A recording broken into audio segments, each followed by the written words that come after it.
nós iremos revisar sobre romantismo. Essa escola literária tão importante, tão pontuada, né, aí nos vestibulares, na vida, e nós iremos entender mais sobre ela. Então, deixa eu ampliar aqui a imagem. Muito bem. Na verdade, já vou colocar essa imagem. É o seguinte, o que o romantismo nos lembra? Aqui eu coloquei esse GIF do Edward e da Bella. Quem lembra desse filme, Crepúsculo? Então, pessoal, o que nos lembra o romantismo? Sentimentalismo exacerbado, ou seja, aquele sentimento avivado, exagerado, sabe, bem acentuado.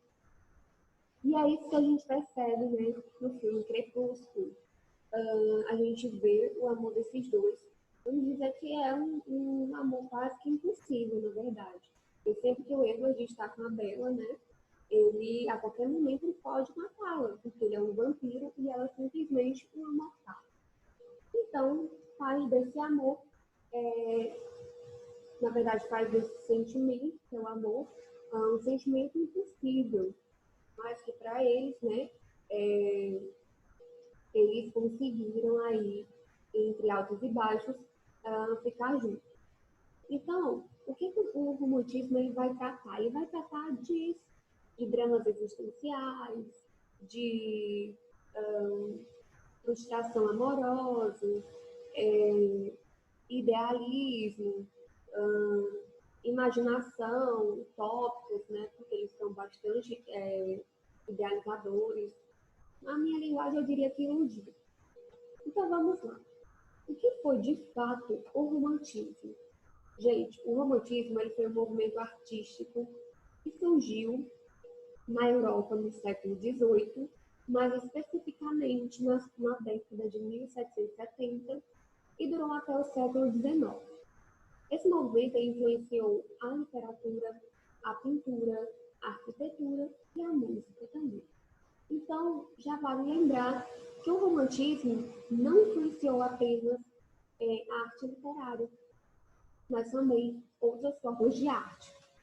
Então, durante o período em que o romantismo durou, a sociedade evidenciou o que foi chamado de espírito romântico, uma atitude de visão de mundo centrada no indivíduo, que tinha como objetivo se diferenciar dos pensamentos do iluminismo. Sabe o iluminismo que pregava que a razão era o centro de todas as coisas?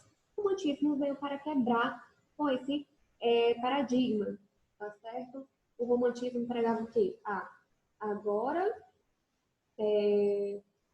o sentimento também é uma forma de enxergar a vida, tá certo? E não só pela razão. A emoção também faz parte, também é uma forma de ver o mundo. Então, tinha o objetivo de se diferenciar dos pensamentos do iluminismo, né? O romantismo era oposto às ideias do iluminismo, que colocava a razão como centro do mundo e pregava a objetividade. É tanto que no romantismo, os textos são bem subjetivos, ou seja, marca o ponto de vista, a perspectiva dos artistas românticos, tá certo? Então, o romantismo surgiu durante a era das revoluções, na verdade. Então, o romantismo, gente, é uma tendência que surgiu em um período que aconteceu a Revolução Industrial, aconteceu a Revolução Francesa, tá certo? E essas revoluções, é claro, trouxeram muitas mudanças. Mudanças políticas, mudanças econômicas, mudanças sociais, tá certo? Então, os românticos, os artistas românticos, movidos por esse ideal de mudança, tá? Os artistas românticos começaram a mudar a teoria e a prática de suas artes, tá certo? A Revolução Francesa trouxe para a burguesia, né, mais poder para essa classe social. Então, o movimento romântico ele vai sim se inspirar na cultura burguesa, no modo de vida dos burgueses, tá certo? Então, os artistas românticos começaram a mudar a teoria e a prática de suas artes. Além disso, a forma como essas pessoas enxergavam o mundo também começou a mudar. Eu falei, eles é, trouxeram para aquela época uma forma diferente de ver o mundo, tá certo? E essa tendência, olhe bem, tais transformações que o romantismo trouxe, tá certo? Ultrapassaram o campo artístico e teve imenso impacto na filosofia e em toda a cultura ocidental. E passou a aceitar a emoção e os sentidos como uma forma válida de experimentar a vida. Então, gente, é o seguinte, o romantismo deixou de ser apenas um movimento literário, artístico, e ultrapassou esse limite, passou a ser uma filosofia de vida, ou seja, passou a ser um estilo de vida, tá certo? Pregaram ideias e essas ideias fixaram, se fixaram na cultura, começaram a fazer parte do modo de agir e de pensar das pessoas, tá certo? Uma observação. Levando em consideração que o romantismo buscava se afastar dos valores tradicionais, daqueles valores passadistas, que pregavam que a razão era o centro de todas as coisas, e queria se libertar dessa visão objetiva, a maioria de suas características são oposições, como eu já disse, diretas a esses preceitos. Principais características que marcaram essa escola literária chamada romantismo. Então, pessoal, a primeira característica é a liberdade de expressão e de criação, já que eles estavam contra, eles eram opostos aos pensamentos iluministas, eles trouxeram aí a liberdade de expressão. O artista agora ele tinha mais liberdade na hora de escrever, tá certo? Ele não ia se prender somente à estética, como os modelos literários do passado tinha essa grande preocupação, tá certo? Os textos literários eram considerados como um vaso que você molda até ficar perfeito. E agora o romantismo traz essa liberdade, tá certo? Então as regras externas não importam agora no romantismo. As obras desse movimento têm como principal objetivo retratar e valorizar o eu, tá certo? Os meus dramas existenciais, as minhas dores, os meus desejos, as minhas emoções, as frustrações. Então aí o romantismo ele vai valorizar o eu e se preocupar bem menos com as regras externas.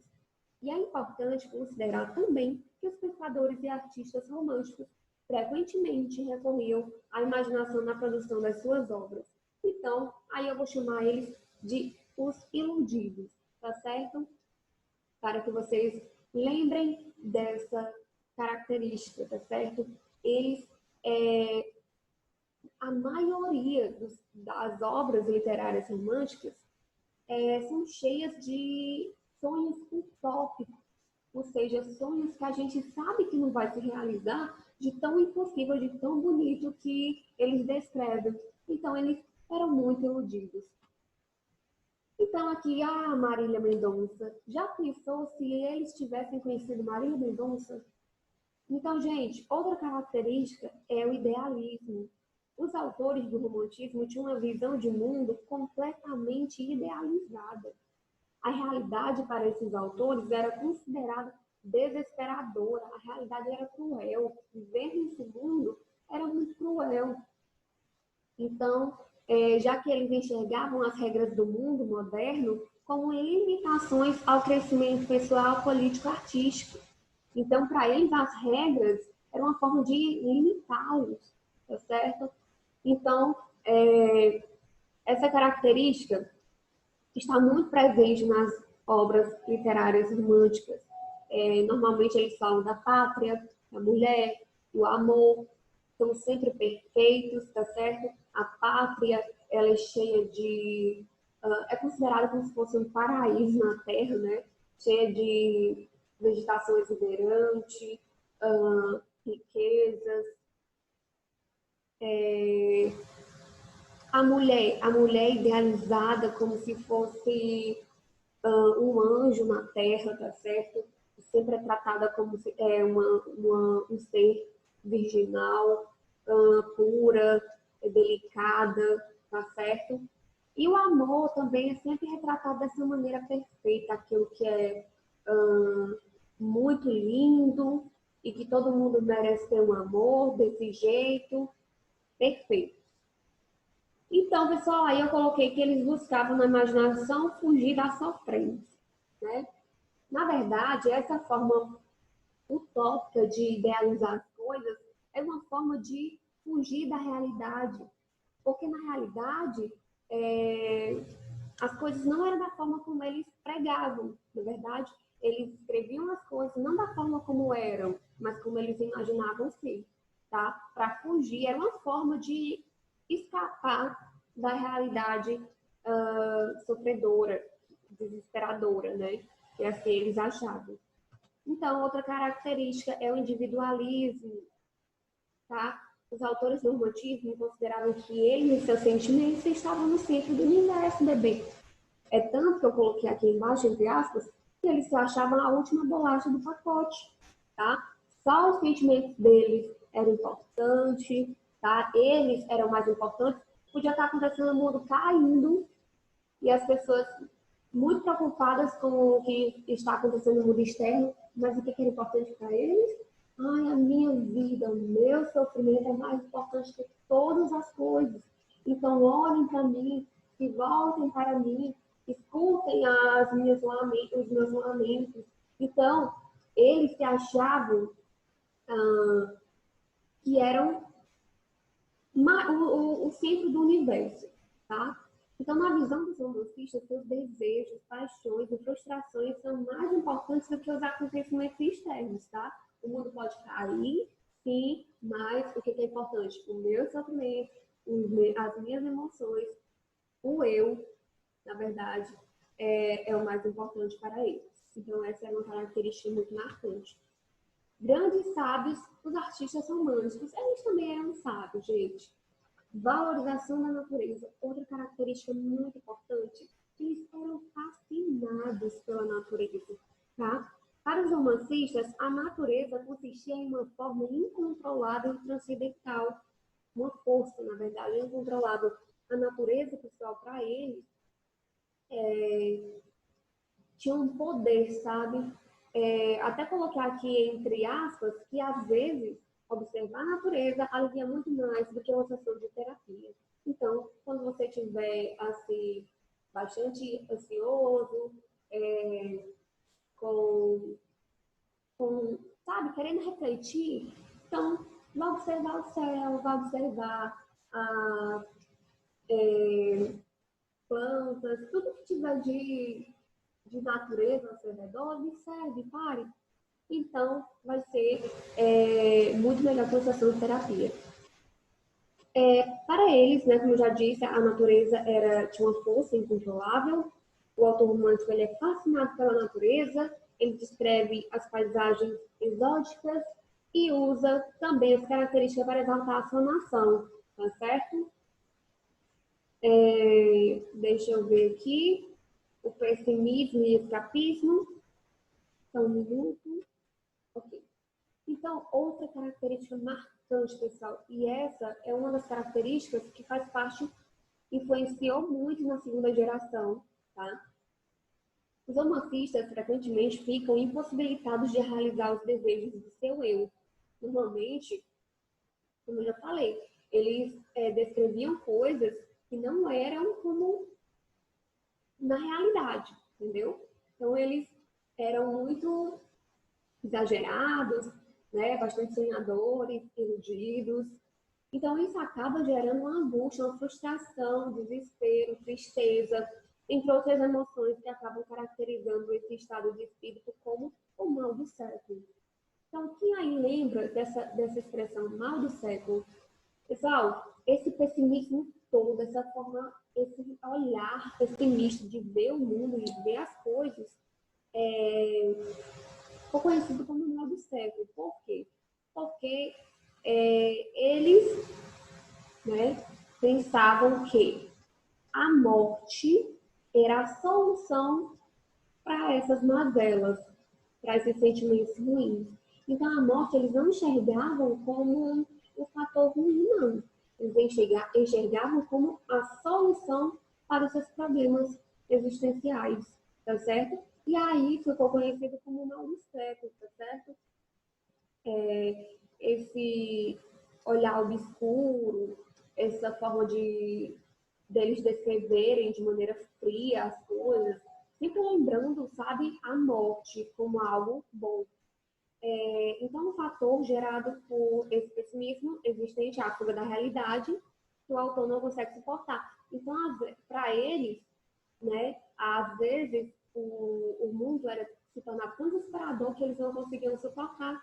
E aí, a solução era a morte. E aí eu coloquei, entre aspas, depressão. Hoje em dia seria chamado, né, esse pessimismo, essa forma de pensar, de depressão.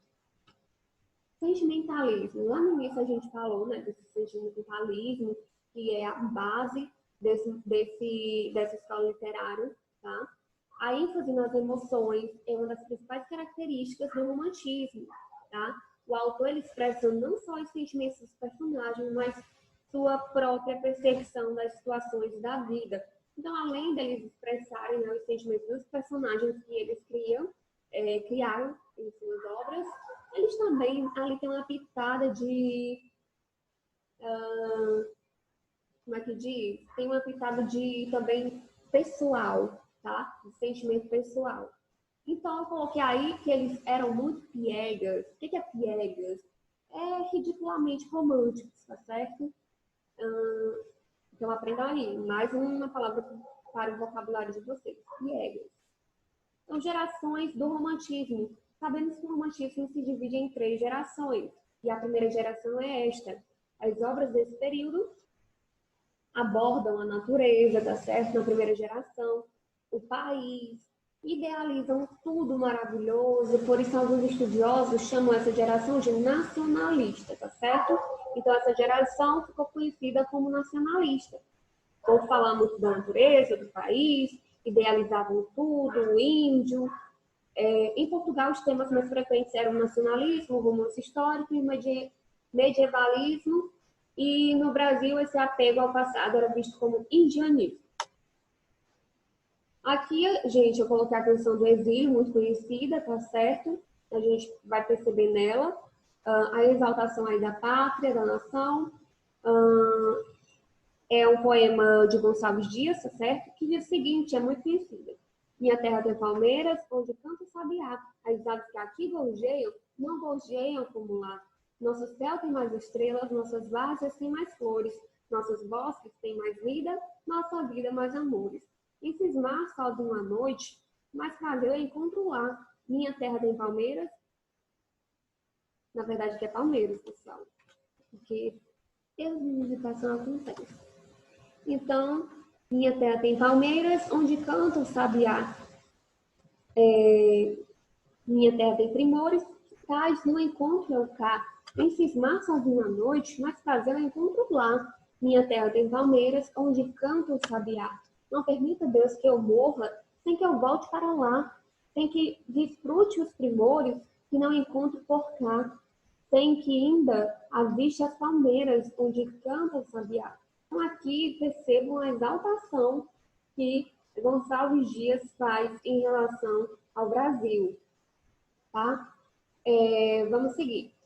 A próxima geração do romantismo é a segunda, tá certo? A segunda geração é o período conhecido como ultrarromântico, onde o sentimentalismo vai ser completamente exagerado, em que o mal do século tem papel de destaque e as obras acabam sendo mais pesadas. Então aqui, pessoal, aquela característica lá do pessimismo vai estar muito forte nessa segunda geração, principalmente por conta daquelas frustrações amorosas, em que ele idealiza tanto os artistas românticos, né? Idealizam tanto a mulher amada, que ela se torna impossível de ser conquistada, tá certo? Então, essas frustrações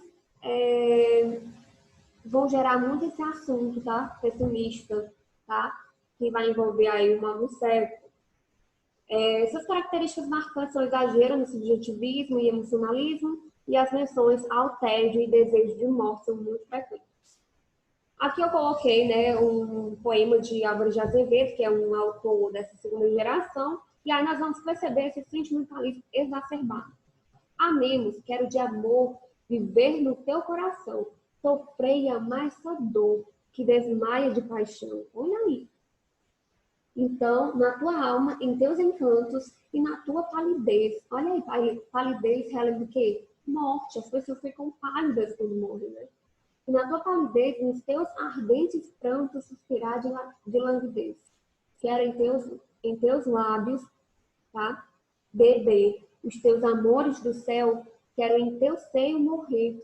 E aí, falando de morte, novamente. Então, no enlevo do seio teu, quero viver de esperança, quero tremer e sentir. Na tua cheirosa trança, quero sonhar e dormir.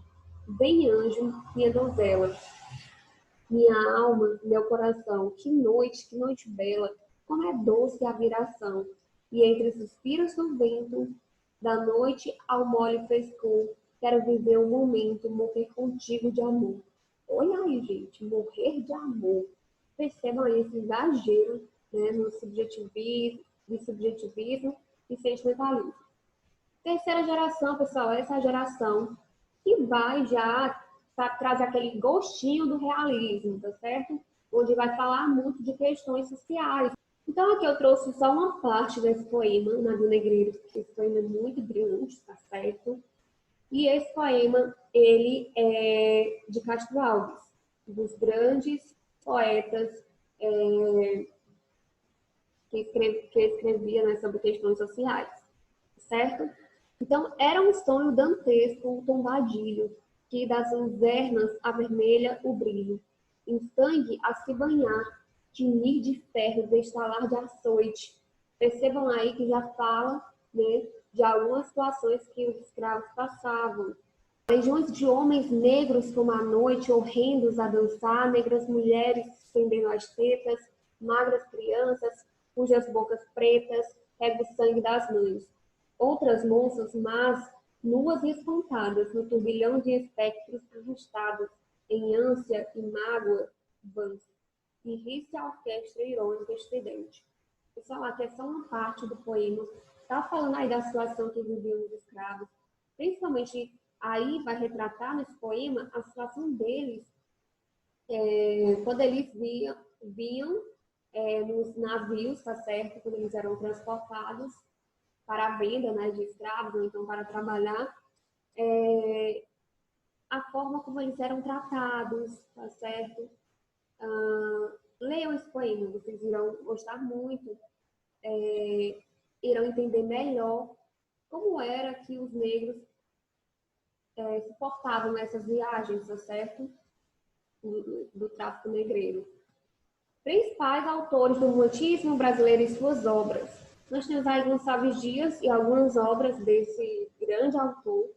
Nós temos Álvaro de Azevedo, da segunda geração, e aqui as obras, algumas obras dele. Opa! E Cassimiro de Abreu também. Nós temos Castro Alves e José de Alencar também. Então, pessoal, é isso. Eu espero que vocês tenham aproveitado a aula de hoje, tá certo? E fiquem com Deus. Tchau, tchau.